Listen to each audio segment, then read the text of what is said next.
ওং স্থাপকায়শ্চ ধর্মস্য সর্বধর্মস্বরূপিণে অবতার বরিষ্ঠায় রামকৃষ্ণায় তে নমঃ। ঠাকুর, মা ও স্বামীজির চরণে শতকোটি প্রণাম। ঠাকুর শ্রী রামকৃষ্ণ বলিলেন, ঈশ্বর দর্শন হলে বিচার বন্ধ হয়ে যায়, তখন আর বিচার করতে হয় না। ঈশ্বর লাভ করেছে অথচ বিচার করছে, এমনও আছে কি কেউ ভক্তি নিয়ে তার নাম গুণগান করছে। ছেলে কাঁদে কতক্ষণ? যতক্ষণ না স্তন পান করতে পায়। স্তন পান করার পরেই তার কান্না বন্ধ হয়ে যায়, তখন তার কেবল আনন্দ। সে তখন আনন্দে মায়ের দুধ খায়। তবে একটি কথা আছে, খেতে খেতে মাঝে মাঝে সে খেলা করে, আবার হাসে। তিনিই সব হয়েছেন, তবে মানুষের মধ্যেই তিনি বেশি প্রকাশ পান। যেখানে শুদ্ধ সত্য বালকের স্বভাব, সেখানে হাসে, কাঁদে, নাচে, গায়, সেখানে তিনি সাক্ষাৎ বর্তমান থাকেন। ঠাকুর অধরের কুশল পরিচয় লইলেন। অধর তাহার বন্ধুর পুত্র সুখের কথা ঠাকুরকে নিবেদন করিলেন। ঠাকুর তখন মনে মনে গান গাইতেছেন।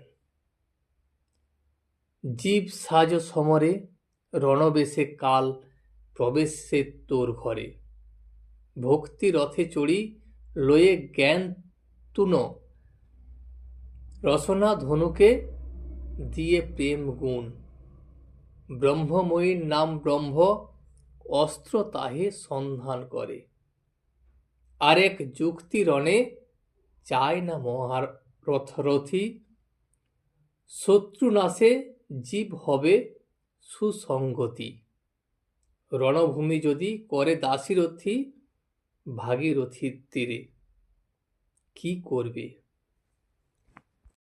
এই গানের মাধ্যমে ঠাকুর বলতে চেয়েছেন, হে জীব, তুমি রণসাজে সজ্জিত হও, কারণ মৃত্যু তোমার ঘরে প্রবেশ করেছে। ভক্তিকে রথ এবং জ্ঞানকে তুন করে আর রসনা ধনুতে প্রেম গুণ অর্থাৎ প্রেমের ধর্মগুণ পরিয়ে যুদ্ধ করো। ব্রহ্মময়ীর নামকে ব্রহ্ম অস্ত্র হিসাবে ব্যবহার করো। জ্ঞান ও ভক্তির মাধ্যমে রিপু বা শত্রু নাশ করলে জীব কৃতার্থ হয়। এই কালের জন্য প্রস্তুত হও। কাল ঘরে প্রবেশ করেছে, তার নাম রূপ অস্ত্র নিয়ে যুদ্ধ করতে হবে। তিনিই কর্তা। আমি কি বলি জানো? যেমন করাও তেমনি করি, যেমন বলাও তেমনি বলি। আমি যন্ত্র, তুমি যন্ত্রী, তুমি ঘর, আবার তুমি ঘরণী। আমি ঘর, তুমি ঘরণী। আমি গাড়ি, তুমি ইঞ্জিনিয়ার। ঠাকুর বললেন, তাকে আম মোক্তারি দাও। ভালো লোকের উপর ভাত দিলে কোনো অমঙ্গল হয় না। তিনি যা হয় করুন, তার সুখ হবে না গা। আত্মজ যখন রাবণ বধ হল, লক্ষ্মণ তখন দৌড়িয়ে গিয়ে দেখলেন যে হাড়ের ভিতর এমন কোনো জায়গা নাই যেখানে ছিদ্র নাই। রাবণ মারা যাওয়ার পর তার হাড়ে কোথাও বাকি নাই ছিদ্র হতে। সমস্ত হাড়গুলি সব ঝাঁঝরা হয়ে গেছে। তখন লক্ষ্মণ রামকে বললেন, রাম, তোমার বাণের কি মহিমা! রাবণের শরীরে এমন স্থান নাই যেখানে ছিদ্র না হয়েছে। তখন লক্ষ্মণকে রাম বললেন, ভাই, হাড়ের ভিতর যে সব ছিদ্র দেখছ, ও বাণের জন্য নয়। রাবণের শরীর শোকে এবং তার হাড় শোকে জর্জর করছে। ওই ছিদ্রগুলি সেই শোকের চিহ্ন। শোকে হাড় বিদীর্ণ করেছে। তবে এসব অনিত্য। গৃহ, পরিবার, সন্তান এসব দুদিনের জন্য। তাল গাছই সত্য, তার দু একটা তাল খসে পড়েছে, তারা দুঃখ কি আছে?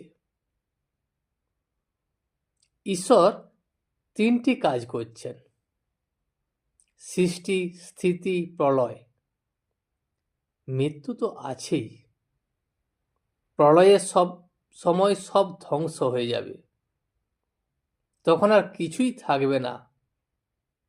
মা কেবল সৃষ্টির বীজগুলি কুড়িয়ে রেখে দেবেন আবার নতুন সৃষ্টির জন্য। যখন আবার নতুন সৃষ্টির সময় হবে, তিনি সেই বীজগুলিকে আবার বার করবেন। গিন্নিদের নেতা কাতার হাঁড়ি দেখেছ? সেই নেতা কাতার হাঁড়ির মতো।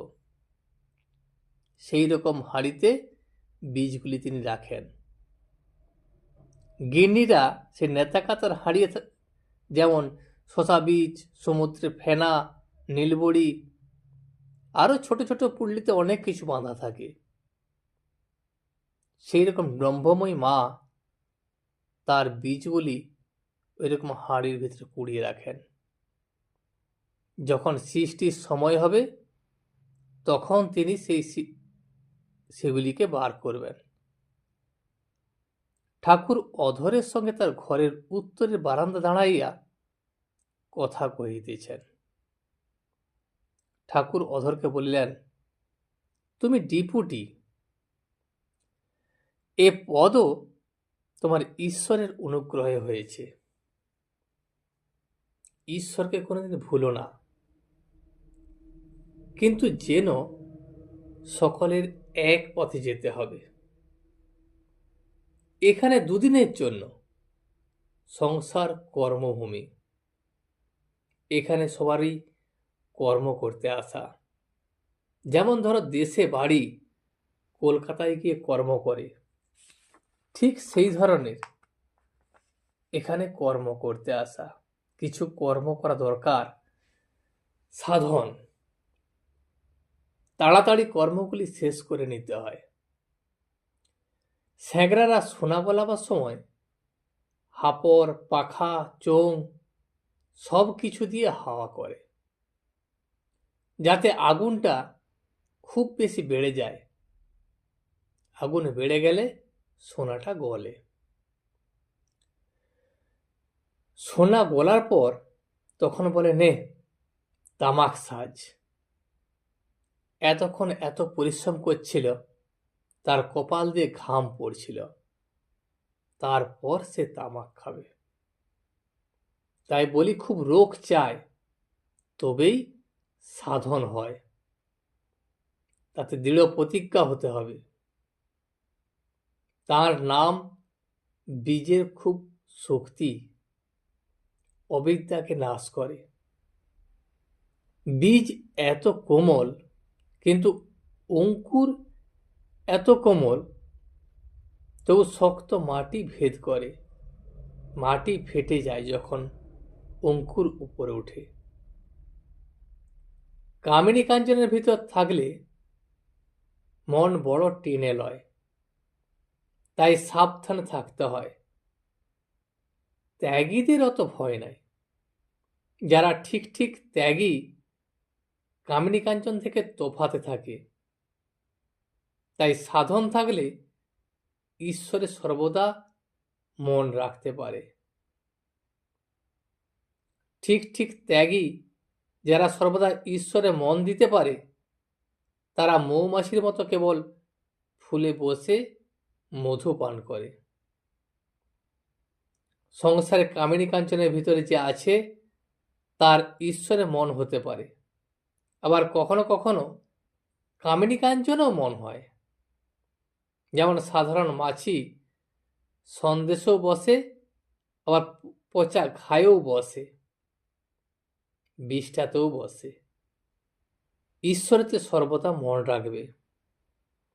প্রথমে একটু খেটে নিতে হয়, তারপর শুধু পেনশন ভোগ করবে। আজ এই পর্যন্তই। ভিডিওটি শেষ পর্যন্ত দেখার জন্য আপনাকে অসংখ্য ধন্যবাদ। ভিডিওটি যদি আপনার ভালো লেগে থাকে তাহলে একটা লাইক, কমেন্ট এবং বন্ধুর সাথে শেয়ার করে দেবেন। সাবস্ক্রাইব করে পাশে থাকা বেল আইকনটি বাজিয়ে দেবেন, যাতে আপনাদের নতুন ভিডিওগুলি সর্বপ্রথম আপনার কাছে পৌঁছে যায়। জয় শ্রী রামকৃষ্ণ, জয় শ্রী রামকৃষ্ণ, জয় শ্রী রামকৃষ্ণ।